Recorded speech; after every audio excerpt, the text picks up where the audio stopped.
Bihar board class 12th का ये chapter है आई हैव ए ड्रीम, जिसके राइटर हैं मार्टिन लूथर किंग जूनियर। ठीक है, उस चैप्टर के बारे में पहले जिन्होंने पूरे चैप्टर का हिंदी एक्सप्लेनेशन नहीं देखा है उन लोगों के लिए सबसे पहले मैं इस चैप्टर के बारे में कुछ बता दूं, उसके बाद इसका ऑब्जेक्टिव क्वेश्चन इस वीडियो में देखेंगे। बता दें कि शॉर्ट क्वेश्चन जो 2 नंबर का पूछा जाता है शॉर्ट क्वेश्चन, वो अपलोड हो चुका है इस चैप्टर का, लगभग सारे चैप्टर का, और हिंदी एक्सप्लेनेशन आपके सारे चैप्टर का अपलोड हो चुका है। आप लोग सब्सक्राइब नहीं करते हो, कमेंट करके कुछ नहीं बताते हो, नहीं लाइक करते हो, बस देखते हो। यार कुछ तो करो, इतना मेहनत करके मैं वीडियो बनाता हूँ। चलिए पढ़ते हैं। आई हैव ए ड्रीम जो है वो मार्टिन लूथर किंग जूनियर के द्वारा लिखा गया है, जिनका जन्म 1929 में और जिनकी मृत्यु 1968 में हुई थी। ठीक है, और ये जो है जब भारत आज़ाद हो गया, ठीक है, तो वहाँ पर अमेरिका में उस समय काले और गोरे लोगों के बीच में विभेद था, मतलब अंतर था। जो गोरे लोग थे वो काले अमेरिकनों पर हुकूमत करते थे, राज करते थे, काले लोगों की कोई इज्जत वहाँ पर नहीं थी। तो मार्टिन लूथर किंग जूनियर जो थे वो काले लोगों का नेतृत्व किया उन्होंने, और अंत में काले लोगों को समानता का अधिकार, एक समान गोरे लोगों के जैसा अधिकार अमेरिका में दिलवाया। बता दें कि वो गांधी जी के फॉलोअर थे, मतलब गांधी जी के विचारों पर चलने वाले थे, अहिंसक आंदोलन करने वाले थे। ठीक है, व्यक्ति थे। बैप्टिस्ट मिनिस्टर, मतलब बैप्टिस्ट मिनिस्टर का मतलब होता है ईसाई धर्म की शिक्षा देने वाले वो थे। सिविल राइट एक्टिविस्ट, नागरिकों, सिविल मतलब होता है नागरिक, नागरिकों की सुरक्षा, राइट्स मतलब अधिकार, नागरिकों के अधिकार की रक्षा करने वाले सेनानी थे।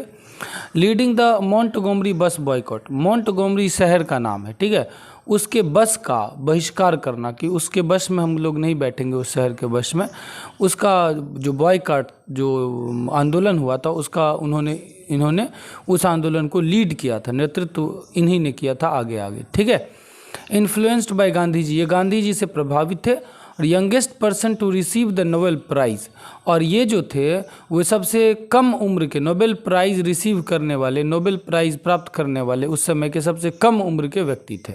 कौन? Martin Luther King junior. ठीक है, वो ये सब इतने सारे थे। उसके बाद उनकी कुछ इम्पोर्टेंट किताबें हैं, किताबों का नाम है, पहला है स्ट्रेंथ टू लव, दूसरा है strive towards freedom, the Montgomery story, ये दूसरा किताब है। तीसरा किताब है व्हाई वी कांट वेट, और चौथा किताब है where do we go from here, chaos और कम्युनिटी। ठीक है, अब ये किताबों का नाम है, थोड़ा देख लीजिएगा, क्योंकि किताब का नाम दे देगा और बोलेगा इज़ रिटन बाय या dash is written by Martin Luther King junior. अब वहाँ पे नीचे में 4 किताब दिया रहेगा, जिसमें से 3 किताब दूसरे राइटर का और 1 किताब जो है इसमें से कोई रहेगा। इन्होंने और भी बहुत सारी किताबें लिखी, लेकिन आपकी किताब में इनके किताबों का जो नाम है वही नाम वहाँ पर क्वेश्चन में पूछा जाएगा, अगर पूछा गया तो, वैसे नहीं पूछा जाएगा ये। ठीक है, चलिए ऑब्जेक्टिव क्वेश्चन देखते हैं। ये चलिए पहले पढ़ते हैं, उसके बाद अच्छे से समझते हैं। I have a dream is written by, I have a dream लिखा गया किसके द्वारा? मार्टिन लूथर किंग जूनियर के द्वारा। 4 ऑप्शन रहेगा, 3 अलग अलग राइटर का नाम और 1 मार्टिन लूथर किंग जूनियर, उसमें टिक लगाना है, इसलिए मैंने इसमें ऑप्शन नहीं दिया।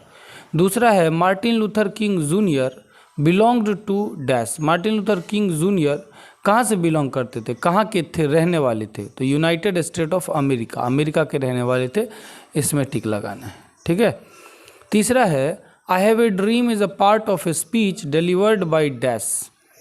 आई हैव ए ड्रीम जो है वो एक भाषण है, स्पीच मतलब होता है भाषण, भाषण है जो किसके द्वारा लिखा गया है? मार्टिन लूथर किंग जूनियर के द्वारा लिखा गया है। 4 ऑप्शन दिया रहेगा, टिक लगा देना है उसमें, इसलिए मैंने ऑप्शन नहीं दिया। चौथा क्वेश्चन है dash was a great orator, orator का मतलब होता है भाषण देने वाले व्यक्ति, बोलने में निपुण व्यक्ति, वो कौन थे? मार्टिन लूथर किंग जूनियर थे। 4 ऑप्शन दिया रहेगा, टिक लगा लेना है। 5वां है Martin Luther King junior had dash children, Martin Luther King junior के कितने बच्चे थे, उनके बच्चे जो है बेटा बेटी सब कितने थे? तो 4 बच्चे थे उनके। ठीक, उसके बाद है नोबेल प्राइज़ फॉर पीस, शांति के लिए Nobel prize was given to Martin Luther King Junior in dash, Martin Luther King Junior को दिया गया शांति के लिए नोबेल प्राइज़, वो कब दिया गया?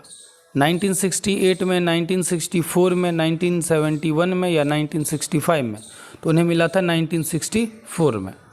अगला क्वेश्चन है, Martin Luther King junior delivered his speech, ये जो स्पीच है आई हैव ए ड्रीम, वो उन्होंने वाशिंगटन में दिया था और कब दिया था? अगस्त, कितने अगस्त को दिया था?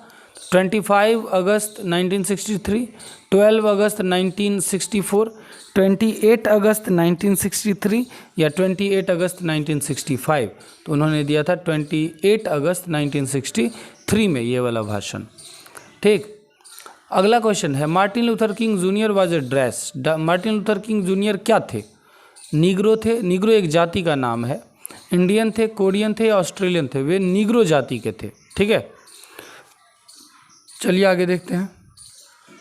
अगला क्वेश्चन है 9th number question, who said, किसने कहा, my children will not be judged by the colour of their skin, मेरे बच्चे स्किन के कलर के हिसाब से मेरे बच्चों को जज नहीं किया जाएगा, मेरे बच्चों के हैसियत का अंदाज़ा उसके स्किन के हिसाब से आधार पर नहीं किया जाएगा, बट लेकिन by the content of their character, उनका जो चरित्र होगा, उनकी जो शिक्षा होगी, उनका जो कैरेक्टर होगा, उसके कंटेंट के हिसाब से उन्हें जज किया जाएगा। किसने कहा था? तो मार्टिन लूथर किंग जूनियर ने कहा था, क्योंकि उस समय अमेरिकन कितना भी टैलेंटेड काला अमेरिकन क्यों नहीं तो उसके साथ भेदभाव भी किया जाता था, इसलिए वो लड़ाई लड़ रहे थे।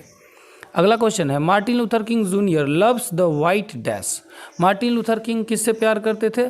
तो वाइट अमेरिकन से भी प्यार करते थे। वो खुद ब्लैक थे, काले थे, लेकिन उन्हें वाइट अमेरिकन से नफरत नहीं थी। वो उनका मानना था कि सारे वाइट अमेरिकन्स जो हैं, वो गोरे अमेरिकन जो हैं, वो एक जैसे नहीं हैं। ठीक है, कुछ अमेरिकन्स जो हैं वो सिर्फ ये फसाद खड़ा किए हैं, ये भेदभाव कर रहे हैं, नहीं तो उन्हें वाइट अमेरिकन से भी प्यार था। अगला क्वेश्चन है, Martin Luther King junior was a dash, Martin Luther King junior क्या थे? सिंगर थे, गायक थे, कार्टूनिस्ट थे, प्रोफेसर थे या सिविल राइट एक्टिविस्ट थे? तो वे सिविल राइट एक्टिविस्ट थे, नागरिकों के अधिकार की सुरक्षा करने वाले सेनानी थे, व्यक्ति थे। ठीक है, यहाँ पर जो है 3 ऑप्शन तो अलग दिया था। यहाँ पर सिविल राइट एक्टिविस्ट के बदले में मैंने जो अभी ऑप्शन आपको यहाँ पर बताया था वो क्या सब थे? Baptist minister, civil right activist, leading the Montgomery bus boycott, इसमें से वो कुछ भी पूछ सकता है, वहाँ पर दे सकता है, तो आप ध्यान रखिएगा थोड़ा। ठीक है, अगला क्वेश्चन है, the condition of the dash was appealing, appealing का मतलब होता है APALLING, अपेलिंग, अपेलिंग का मतलब होता है भयंकर, भयानक, डर उत्पन्न करने वाला। तो किसकी स्थिति, डैश की स्थिति, किसकी स्थिति जो थी, कंडीशन जो था वो भयानक था, बहुत ही क्रूर था, बहुत ही खतरनाक था। तो नीग्रो जाति जो थी, नीग्रो जाति जो काले अमेरिकन्स जो थे, उनकी स्थिति बहुत ही दयनीय थी, बहुत ही भयंकर थी, क्योंकि उन पर बहुत ज़्यादा अत्याचार किया जाता था। अगला क्वेश्चन है, dash is sweltering with the heat of injustice and operation, कौन? स्वेल्टरिंग, स्वेल्ट मतलब होता है पसीना, मतलब जैसे मरुस्थल में या गर्मी के महीने में पसीने से किस तरह व्याकुल हो जाता है, उबलने लगता है व्यक्ति, उसी तरह कौन से लोग थे या कौन सा शहर था या कौन सा स्टेट था, राज्य था जो उबल रहा था अन्याय और शोषण से? तो वो शहर का नाम है मिसिसिपी। मिसिसिपी जो शहर था उसमें भी काले अमेरिकन्स थे, गोरे अमेरिकन्स दोनों थे, तो हमेशा लड़ाई चल रही थी, तो उन दोनों में हमेशा जो है वो शहर जो था वो उबल रहा था नफरत से। अगला क्वेश्चन है, let freedom ring from the Stone Mountain of dash, किस पहाड़ के पत्थरों से आज़ादी की आवाज़ आनी चाहिए, आने दो। वो कह रहे हैं कि उस पहाड़ के चोटियों से आज़ादी का गीत हमें सुनाई दे, उस पहाड़ के पत्थरों से आज़ादी की ध्वनि निकले। किस पहाड़ की पत्थरों से? तो पहाड़ का नाम है जॉर्जिया। जॉर्जिया में जो पहाड़ हैं, पर्वत हैं, उनके पत्थरों से भी आज़ादी की महक, आज़ादी का गीत, आज़ादी का जो रिंग है, जो गाना है, जो टोन है, वो सुनाई दे। अगला क्वेश्चन है, dash is a desert state of the USA, America का मरुस्थलीय राज्य, मरुस्थलीय शहर कौन सा है? वो शहर है मिसिसिपी। ठीक है, अगला क्वेश्चन है, Martin Luther King junior was assassinated on April 4 dash in Memphis. Assassinated का मतलब हत्या करना। ठीक है, तो 4 अप्रैल 1968 को उनकी हत्या कर दी गई। शाम के 6 बजे के बाद वो अपने बालकनी में टहल रहे थे, उस समय उन्हें गोली मार दी गई 1968 को 4 अप्रैल को मेम्फिस नाम के शहर में। ठीक है, अगला क्वेश्चन है dash advocates non violent struggle. कौन, किसने अहिंसक आंदोलन, अहिंसक संघर्ष किया?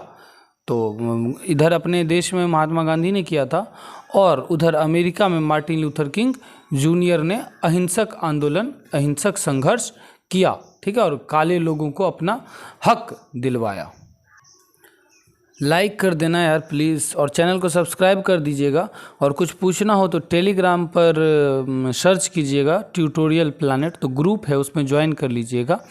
और कमेंट करके बताइए कैसा लगा, और चैनल को सब्सक्राइब कर दीजिएगा। और जब जाइएगा चैनल में तो एक और मेरा चैनल है प्राउड टू बी बिहारी, ऊपर में ही मिल जाएगा, उसे भी सब्सक्राइब करके बेल आइकन दबा दीजिएगा ताकि हमारा वीडियो सबसे पहले आप तक पहुंच जाए। और कुछ भी पूछना हो तो आप व्हाट्सएप पर भी मैसेज कर सकते हैं। ठीक है, और इस सारे चैप्टर का PDF जो ऑब्जेक्टिव मैं बना रहा हूँ, ये तो वीडियो है और PDF डाउनलोड कर मैं दे दूंगा लिंक कुछ दिनों के बाद, तो आप सारे चैप्टर का PDF डाउनलोड करके रिवाइज कर सकते हैं। ठीक है, उसके बाद अगला क्वेश्चन है dash has given the Negro people. Negro लोगों को दिया गया ए बैड चेक, एक खराब चेक, एक बोकस चेक। चेक समझते होंगे आप लोग, जिसमें अमाउंट भरा जाता है, पैसा भरा जाता है और जा कर के आप उस चेक से विड्रॉ करके पैसा निकाल सकते हैं।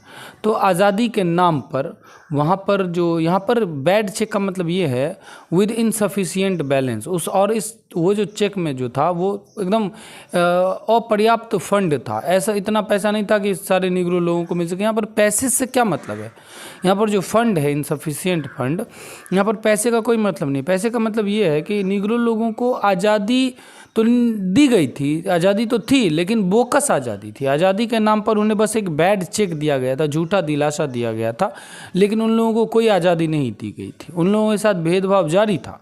ठीक है, तो ऐसा उन्होंने कहा।